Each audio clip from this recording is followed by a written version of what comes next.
It's a warm summer day in Dansville, Michigan. It's a small farming community where fields of corn and soybeans stretch to the horizon, dotted with red barns and silos reaching skyward. The kind of tight-knit town where the high school sports are community events and tractor collections aren't hobbies, but heritage. The air carries that unmistakable Michigan summer mix: freshly cut hay, warm diesel from tractor engines, and that earthy sweetness that rises from cornfields in July heat. An older man in a well-worn John Deere cap moves slowly between rows of green tractors in his barn. He's running his weathered hand along particularly antique models, and the metal ticks gently as it cools in the afternoon sun. His fingers, marked by decades of mechanical work, move with surprising gentleness over the metal. To anyone driving past one of those modest farmhouses along the country roads of Dansville, he might just look like another retired farmer with a tractor collection, but you might think nothing remarkable or nothing you'd write a story about. But what you couldn't see was how this 1925 John Deere Spoker D, owned by Larry, wasn't just a tractor, it was a physical piece of history that he preserved.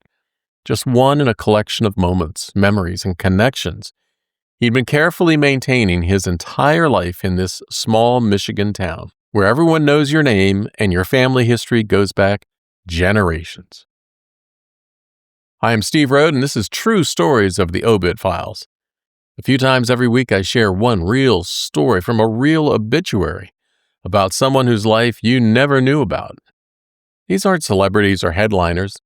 They're just regular, ordinary people who lived extraordinary lives right under our noses. If stories like this matter to you, make sure you're subscribed. I share a new one every Monday, Wednesday, and Friday. Larry Soule was born July 10, 1938, and passed away June 25, 2025, at the age of 86, just shy of his 87th birthday. He spent almost his entire life in Dansville, Michigan, one of those heartland towns of about 600 people where Friday night high school games bring the whole community together, and farming isn't just an occupation, but a way of life. Here, Larry was a proud Aggie from the local high school, a family man, a worker, and a collector. Larry helped his high school teams add trophies to the case, but he could tell you decades later exactly how many were added in his senior year in 1956, 1957. 12. Cool dozen. He remembered the precise number. His grandkids knew that asking about those trophies would launch a 30-minute story. To most people, Larry was just another General Motors worker at Fisher Body, a skilled tradesman with a steady paycheck. But what they didn't see were those hands. Young then, learning the precise movements that would serve him for decades. These weren't just jobs to Larry. They were identities he collected and wore proudly. And then, this small-town man who barely left the county line became a paratrooper in the 101st Airborne, the same hands that would later lovingly polish antique John Deere parts, once gripped parachute lines thousands of feet above unfamiliar landscapes. I mean, picture that. The man who almost never left Dansville, jumping from airplanes, his body suspended between sky and earth, before returning home to pick up his life exactly where he'd left it. Back at GM, those hands that had held parachute lines now returned to the skilled precision of Fisher Body for a total of 30 years. But Larry wasn't finished collecting experiences or tractors. Not yet. Here's where Larry's story takes an unexpected turn. While the world chased the newest and the fastest everything, Larry was deliberately moving in the opposite direction, rescuing pieces of history others had discarded. That 1925 Spoker D wasn't just a hobby. It was an act of preservation in a throwaway world.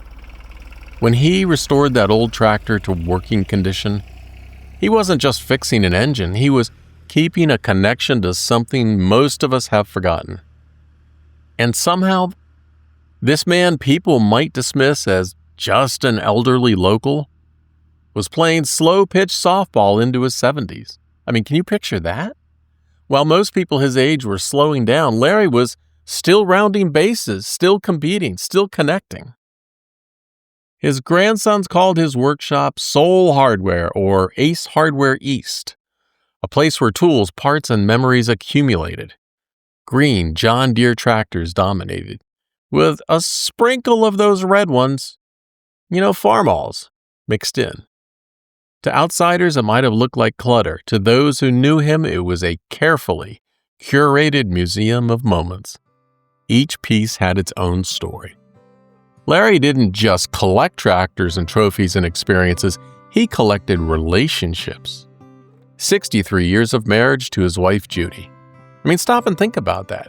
Most of us can't commit to a streaming service for 6 months.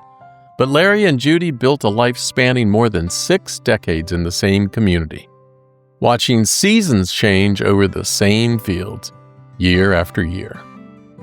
2 children, 4 grandchildren, 3 great-grandchildren, who knew him as the man with a workshop full of treasures and stories. I can imagine family gatherings where Larry would take the grandkids to see a new acquisition, the smell of oil, metal mixing with laughter.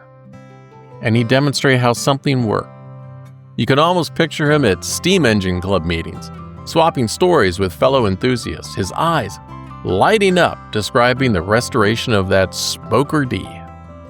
His hands still moving with the precision they developed at Fisher Body decades earlier.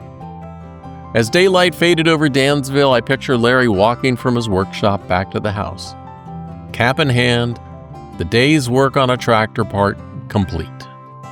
Judy might call from the porch about dinner, but a lifetime of such simple moments, unremarkable individually, they were extraordinary in their accumulation. People like Larry don't just live in place, they become part of its soul, its soil, and its story. To outsiders, he might have seemed like just another retired small-town guy with an unusual hobby.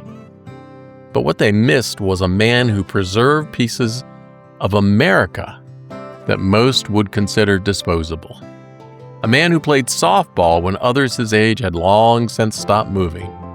And a man who remembered exactly how many trophies were in that case from 1957, because moments mattered to him. The memorial contributions requested for Larry speak volumes. To the Dansville Athletic Department or the Future Farmers of America. Even in death, he was still investing in the institutions that shaped him and still giving back to the community he never left. Every community has someone like Larry, collecting passions, preserving history, connecting generations. Would you recognize them? Would you see the extraordinary in someone who never left home, but brought the world to their doorstep instead? While not everyone makes the front page, everyone, and I mean everyone, has a story worth telling.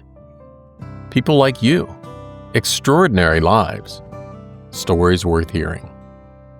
Thanks for letting me tell Larry's soul story.